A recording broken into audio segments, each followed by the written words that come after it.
ինչ սկզբունքներով էին ուրարտացիները քաղաքներ կառուցում։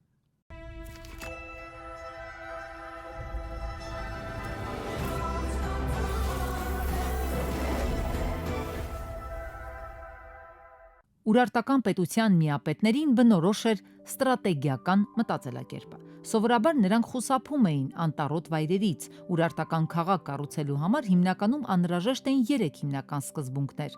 բարձր դիրք, մոտիկությունը ջրային ռեսուրսներին և քարհանքերին։ Քաղաքը սովորաբար բաղկացած էր լինում ամրոցից և արտաքին բնակավայրերից։ Սովորաբար ամրոցները կառուցվում էին բարձր բլուրների վրա, ինչի շնորհիվ բավական հեշտանում էր շրջակա տարածքի վերահսկումը։ Ամրոցի կառուցման համար օգտագործում էին մոտակա քարհանքից կտրված քարերը։ Ամրոցը պատված էր լինում հզոր պարիսպներով։ Հաճախ ամրոցի կառուցումը սկսում էր ծավալվել տաճարի շուրջ։ Ամրոցներն ունենում էին պալատական, վարչական, տնտեսական և այլ համալիրներ։ Արտաքին բնակավայրերը սովորաբար տեղակայված էին լինում ամրոցներից դուրս։ Ըստ երևույթին այստեղ ապրում էր բնակչության ցածր խավը։ Հաճախ ուրարտացիներն իրենց քաղաքները կառուցում էին նվաճված բնակավայրերի տեղում, որոշակիորեն վերակառուցելով դրանք և հարմարեցնելով իրենց չափանիշներին։ Որպես կանոն քաղաքները գլխավորապես անվանում էին արքաների և աստվածների անուններով։ Վերջին 100-ամյակի ընթացքում պեղումներ են իրականացվել բազմաթիվ ուրարտական բնակավայրերում,